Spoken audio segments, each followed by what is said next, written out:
Hello everyone and welcome back to another review of Star Wars The Bad Batch. Today we are taking a look at Season 1, Episode 5, Rampage. So, interesting episode here. Very much still sort of kind of in the vein of The Mandalorian, where, it's kind of like, alright, new planet, new side quest, and we're moving on. Except, are we moving on? So, I think now that we're at 5 episodes into the season, I'm maybe starting to kind of see how things are going to, how they're sort of kind of going to pan out a little bit. I think maybe we're in for a reverse Mandalorian here, where Mandalorian started off very disconnected, and then it became more connected, but then Bad Batch might start off more connected and become more disconnected from the larger Star Wars universe as things go on. Because, they start off in the Grand Army of the Republic, and then Order 66 is called, and then they leave.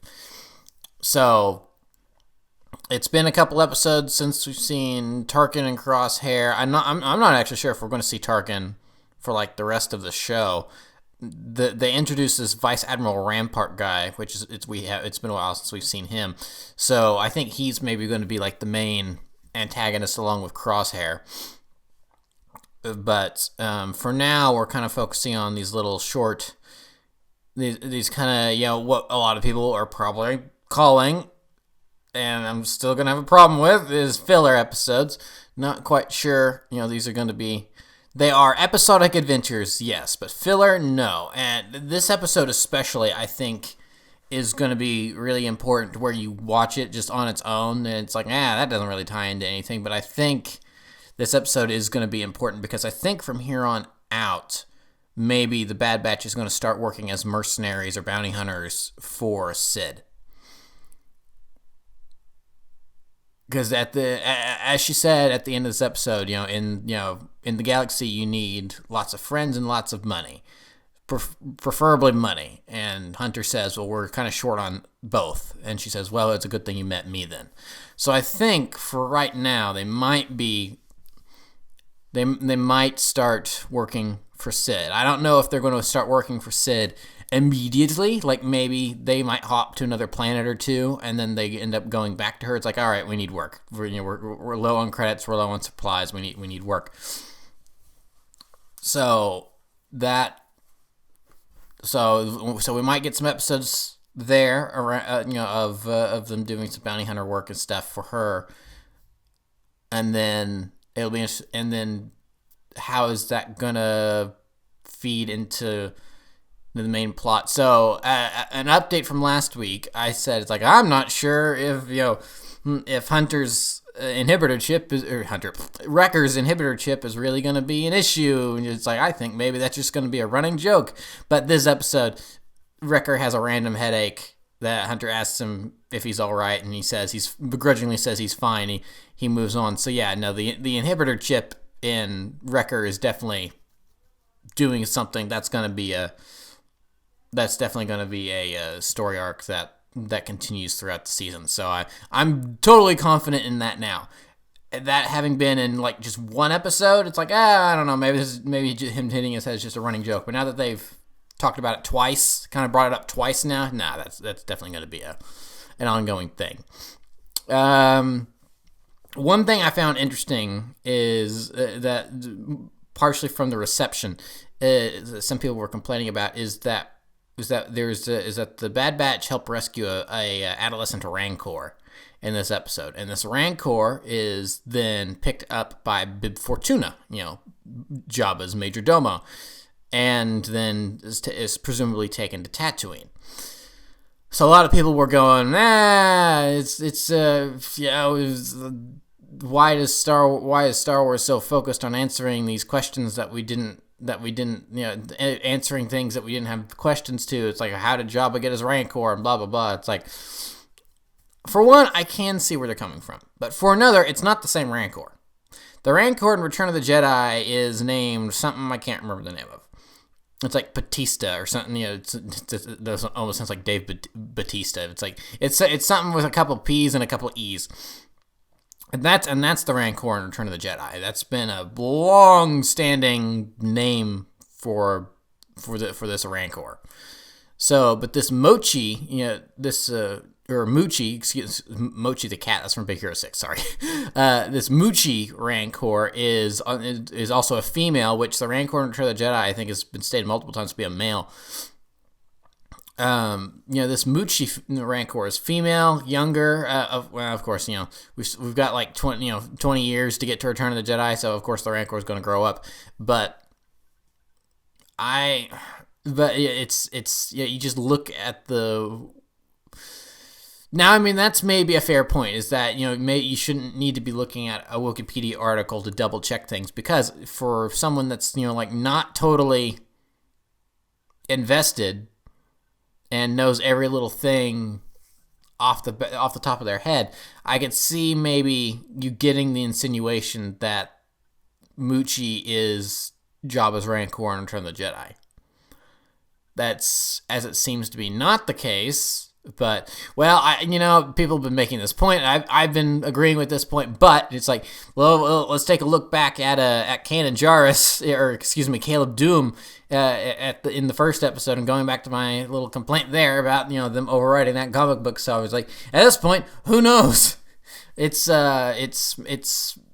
recording this the day this is going live, which is also the days that the episode guides go live on StarWars.com. So I have not checked that. It's also Memorial Day, so I don't know if that's timed to go up, or if someone has to manually click a button.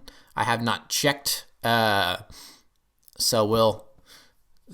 we'll see. I don't know. There might be a thing in the episode guide saying, "Oh, this reveals how Jabba got his Rancor." It's like, okay, well, they just overrode that thing from ages ago. So who knows what they're doing anymore? But it was definitely a fun episode. As I said, I don't think this is going to be fillery. Now that they have a contact with Sid, they have a way to earn some credits. I think she may start sending them off on to do various jobs. I think maybe they've also made a new enemy in these Zygerian slavers. So the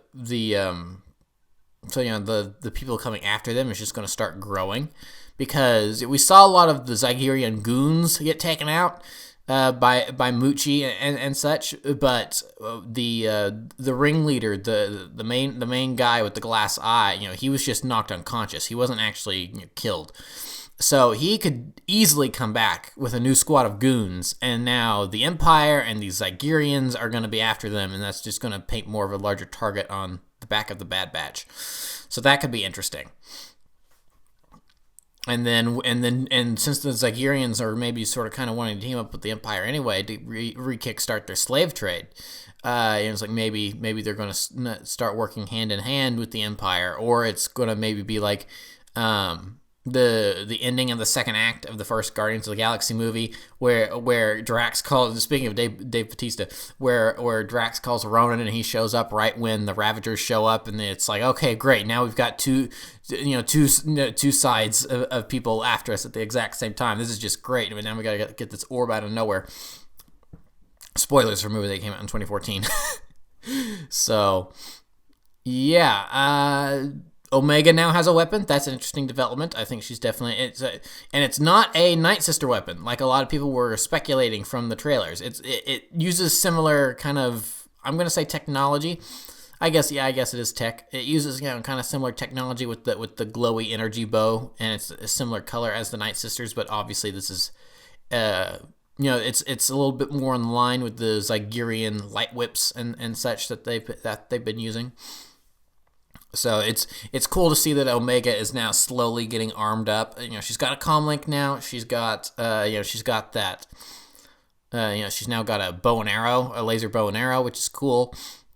I also wonder if it needs ammo or if it just creates its own ammo, like most Star Wars weapons, since it's energy based. So that's going to be interesting to figure out. Eventually, is Omega going to get her own set of armor? That'd be cool. And maybe we got foreshadowing of that, because this I thought was just kind of cool, is that there was that doll she got in the last episode that I guess she just stole. Oops. But from Pandora, but she was painting it up. she gave it a custom paint job, and she said to also first on screen mentioning of the name Gonky for their Gonk droid, she did say to Gonky, it's like, look, now it's a Bad Batcher. It's like, oh, that's cute, and then it's like kind of speaks to the toy community, because we do. It's like, I don't know how many Lego Clone Troopers I've customized and stuff like that. So it's cool. So maybe that's a little bit of foreshadowing. Maybe she's going to get her own like miniature set of armor. That would be cool. And honestly, that'd be really cool for the cosplaying community. Because think of all like the little girls that it's like, oh, I don't want to be Ahsoka or Padme or Rey or anything like that. I've always liked the armor. It's like, well, now you have a character like Omega, and now these little girls can cosplay as Omega. That'd be cool. That'd be really cool. So yeah, trying to think what else.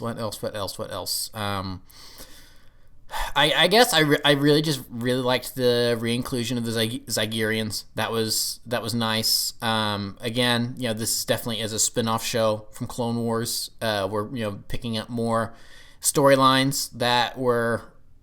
The Zygerian arc was not left unresolved in Clone Wars. That was definitely resolved. They made sure to where the Zygerians could not continue their slave trade. But with the Republic gone and the Empire now back in control, a little different. So things are a little different. Slavery, I think it's documented that slavery under the Empire, it was not necessarily outlawed, but it wasn't necessarily frowned upon either. Or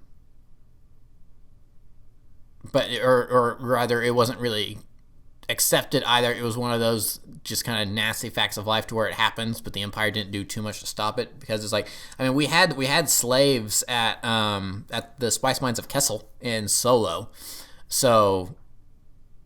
And we saw in Clone Wars there was a Zygerian in charge of slaves there at that time as well. So that was all more hush hush black market stuff. Where now with the Empire, these Zygerians are more trying to start a quote unquote legitimate slave trade, which is just like, that's a disgusting thought. So it'll be interesting to see if we really see any more of these Zygerians in the show, or if they were just meant to be one-off episode baddies. I don't think they are. I think because if they were supposed to be one-off baddies for an episode, then have the leader fall off a cliff or something, kill him off, instead of just leaving him on the ground clearly unconscious but not dead. So I think it's definitely possible that we see this particular group of Zygerians again. So one thing that interesting, we went to the planet Ord Mantell. Ord Mantell first mentioned all the way back in Empire Strikes Back, but we haven't really ever had a canon look at what Ord Mantell looks like. So it was kind of cool to take a peek at it in this episode. It may not be the largest populated planet, which is partially why the Bad Batch stopped there. Might be a little bit more of a seedy place, which would also check out, considering the rebellion was there at some point prior to Empire Strikes Back. So yeah, it was Ord Mantell. Cool. It was cool inclusion. So I really think that's all I have for this episode. Because I mentioned Wrecker. Yeah, I really think that's it. So, all right, I guess I'll see you guys next week with a review for the next episode. So thank you for watching. Please remember to like, comment, subscribe, all that great stuff. Remember to follow me on Twitter and Instagram. Those links are in the description below, and I'll see you guys next time. Thank you for watching. Goodbye.